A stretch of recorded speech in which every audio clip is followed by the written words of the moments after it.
Hey, I'd like to welcome you to another episode of the Mission Matters Marketing Podcast, your source for all things marketing. My name is Adam Torres. You can follow me on Instagram at AskAdamTorres. Keep up with my book releases, book tour schedule, signings, all that other good stuff. Always love to connect with you there. And as always, if you'd like to apply to become a co-author of one of my upcoming books, just head on over to the website, missionmatters.com, and click on Become an Author to apply. All right, so today I have Nikki Little on the line, and she's VP of Strategy over at Franco. Nikki, welcome to the show. Hi, Adam. Thanks for having me. So excited to get into today's topic. So first off, I want to start with a little bit, giving the listeners a little bit more of a background of Franco, what kind of clients you help, and all those kind of good things. So let's start there. Sure. So like you mentioned, Franco, we're an integrated communications agency right in the heart of Detroit. We're actually in the General Motors World Headquarters in the Renaissance Center.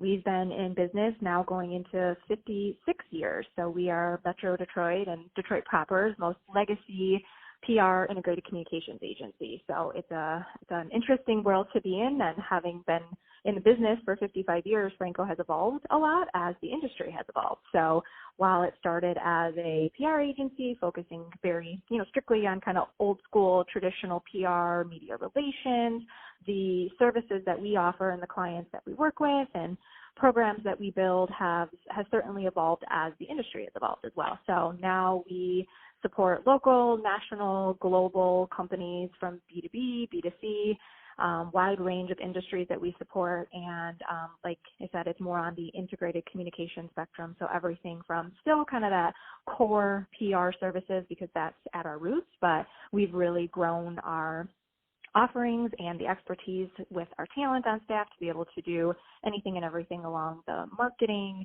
event planning, crisis comms, social media, digital media, and analytics and reporting spectrum. So very well-rounded and full service. So, Nikki, you just took me back a while. So when you said Renaissance Center, the first thing that came ahead was, wasn't my prom there? Yes, that's where I went to prom. Really? So good. Awesome. It's been a while since I've been in the Renaissance Center, but oh my gosh, you just took me back. And it wasn't as renovated as it is now. I went back one other time since then to see this Renaissance Center and all of that, but definitely a staple in Detroit and also the skyline. Yeah. So love it. That being said, I mean, you have a very unique vantage point being with a, we'll say, legacy company, 50 years, in the heart of Detroit, and also in marketing, PR, all of that. What kind of trends, if any, have you noticed since your time there at Franco that you're just noticing working with a company like that, and what clients are asking for, like that kind of thing? Yeah. So what's fun is I actually started my career at Franco. So I was lucky. I graduated from college at the end of 2006. I got a job right away. So January 2007, fresh out of college, I started at Franco. And, back then it was very different. It was very much more focused on, like, again, that kind of traditional media relations type of services. But when I started, Twitter launched in 2007, and I just naturally gravitated towards social media and kind of saw the writing on the wall that social was going to become a big part of the PR industry in its future and marketing overall. So I just immersed myself. I joined every organization that we had in the Metro Detroit area. I was part of conferences, just really getting myself into that world and self-educating so that I could bring it back to Franco and bring it back to our clients. But, at that time, it was tougher, right? Because businesses weren't really ready, at least not like the non-global brands, like the Fords and the GMs of the world. They started earlier, right? But for some of our smaller, like mid-sized clients, like they were apprehensive at first. So, I spent 3 years here, like really immersing myself in that social world and trying to educate our clients and agency as much as I possibly could. And like I said, they weren't quite ready at that time. But now, fast forward 2020, the past 10 years at Franco has changed dramatically, because not only have the clients been more inclined and open to looking at how social and digital and paid, how it's all woven together now. It's all, I love to look at Ginny Dietrich and Spin Sucks and their model for that peso model of how paid, earned, shared, and owned really needs to all work together for an effective marketing program. So, so like you said, we've really had to evolve our services here in Franco, and it's really been on us as kind of PR and integrated comms practitioners to educate them on why all those different pieces need to be part of the puzzle now. And, maybe we don't always touch all of those areas for our clients at Franco, but we really, really kind of pride ourselves on becoming an extension of our clients' teams. And again, maybe we're not managing the digital ads program, but we're working really closely with the team that is to make sure that our communications efforts are aligned with everything else. Wow. And, so you had a pretty unique just foresight in what you saw in your career and what interests you. So if you saw Twitter and you're an early adopter to Twitter, I'm like mind blown because I didn't know. I remember when I seen Facebook, I'm like, oh, this is, I never even signed up for a MySpace account. I'm like, I didn't know what any of this stuff was, and I can't claim, well, now I know. I mean, I know right. that I do now, but now it's my business. But for most people, when you say businesses haven't adopted some things like or social media, now they're just kind of coming around. It's like there's still a lot of businesses out there today right now that are listening to this right now that are still like, I know I need to do social media. I know I need to do this.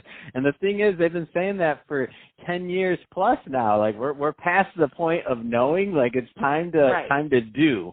So for those businesses that are listening to this right now that still haven't really kind of gone and taken that leap, what kind of things would you tell them would be some good first steps? Well, a good first step is kind of at the heart of any communications program is defining a strategy and setting those goals. Like why? We always go back to the why, right? And that's a big part of all of our programs that we build at Franco. It all comes back to the why. Why are we doing this? Why? What's the purpose? What's the mission? Because you can't build a program and start to get tactical with channels and what should we be saying on those channels and what should our content look like and should we be doing video, photos, all of that. You can't do that unless you've actually kind of pulled back and looked at that bigger picture and defined the why. So we always start there, making sure that any goals from a communications perspective are aligned with the overarching business goals as well. So that's always the place to start. And again, I think companies get a little intimidated because there are so many different things to think about when it comes to social and digital. Like, should we be on TikTok? Well, is your audience on TikTok? No, then no, you should not be on TikTok. So, it's great to stay on top of those trends, but I think that's where businesses get very intimidated and overwhelmed, and then they don't do anything, is because there's just there's so much out there. So it's, again, kind of going back to that why, defining the goals, really knowing who your audience is, where are they active online, where are they going to get their news, where are they spending time consuming content, sharing content, and then pick one of those places to start. You don't have to be on every channel. You shouldn't be on every channel, but if you pick the right one or two channels and you do those well and you nail it on those channels, then that's what matters. Quality over quantity. Well, I love it. And so that being said, let's just say that, all right, so now they're thinking, okay, it does make sense. I need to start getting on social. I love that you bring up the whole TikTok thing, because it's funny because I tell people this all the time. I'm like, but here goes the other side of that, is that they're not static, like for everybody listening. So your audience might not be there right now, but that doesn't mean you can dismiss the platform, because in 5 years they might be there. So Facebook's a good example. At one point, Facebook was only for young people. It was for college people. I remember I had my first Facebook account when I was in college, and only college people could be there. So if you would have been a business owner back then, and if you would have made this predetermined decision of we shouldn't be on Facebook because only college kids are on there, and you haven't gotten on from under that rock in the last 15 years or however many years it's been now, then guess what? It's no longer just college kids. College kids aren't even on it. It's all you. It's all your 40, 50, it's grandma, it's moms and dads, and it's now a family platform. So when you think about TikTok, you got, and all these other platforms, you just got to kind of think that they're not static. It's not going to be like that forever. Just like Instagram. Instagram evolved, and all these platforms evolved. New ones come up, old ones fall away. It's more of a long-term strategy. So I love that you bring that to strategy, Nikki. And I can talk to you about this all day long. I already know we would be going on all day, but we're about out of time. So that being said, Nikki, if somebody wants more information on Franco or to connect, what's the best way for them to do that? Yep, they can go to our website, franco.com. It's franco.com. And I'm Nikki_little on Twitter, also on LinkedIn, and those are the best channels to reach me. Fantastic. Well, Nikki, it's been awesome catching up with you and getting more to know more about what you're doing over at Franco and the great work you're doing for your clients. And to the audience, as always, thank you for tuning in. Hope you got a lot of value out of this. Hope you had a lot of fun listening. If you did, don't forget to subscribe to the podcast, leave me a review on the Apple iTunes Store. And if you're watching this on our YouTube channel, Mission Matters Marketing, definitely give us a subscribe there, but leave us some comments in the video too. Love to hear your thought process on what marketing and what you're doing in PR and social. Let's keep the conversation going. And Nikki, thanks again for coming on the show.